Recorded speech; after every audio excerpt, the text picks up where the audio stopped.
je corrige le numéro 10, page 21. Donc on a une suite définie encore à partir du rang n sur l'ensemble des entiers naturels. Donc on commence à W0 parce qu'on n'a pas exclu d'autres termes. Les 4 premiers termes sont donc W0, W1, W2, W3, ce qui fait bien 4 termes.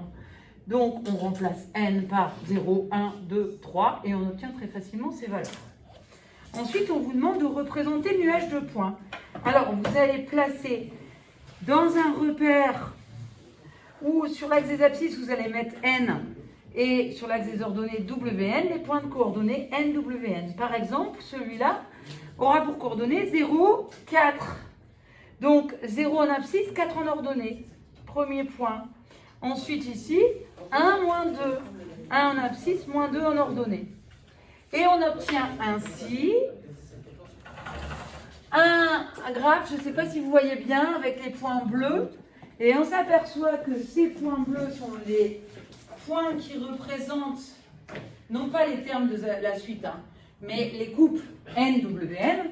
Et on voit qu'ils sont alignés sur une droite qui n'est rien d'autre que la fonction moins 6n plus 4. Alors, la semaine prochaine, on va voir qu'on peut déterminer le sens de variation d'une suite.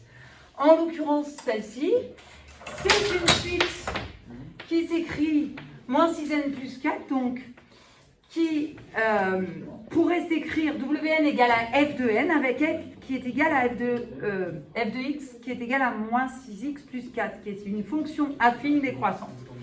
Voilà, vous ne bougez pas. Juste, la suite définie en rouge, elle fait 1 moins 1, 1 moins 1, 1 moins 1. Donc on l'a commencé à 4. C'est une suite qui oscille et qui ne peut valoir que 2 valeurs. Elle n'est ni croissante ni décroissante. Pour la fois prochaine, on n'a pas eu le temps. Non, je n'ai pas tout à fait fini. Dans la deuxième question, on vous demande d'écrire à l'aide de cette suite une relation par récurrence. Eh bien, on a remarqué avec les autres que pour passer d'un terme à l'autre, on retirait 6.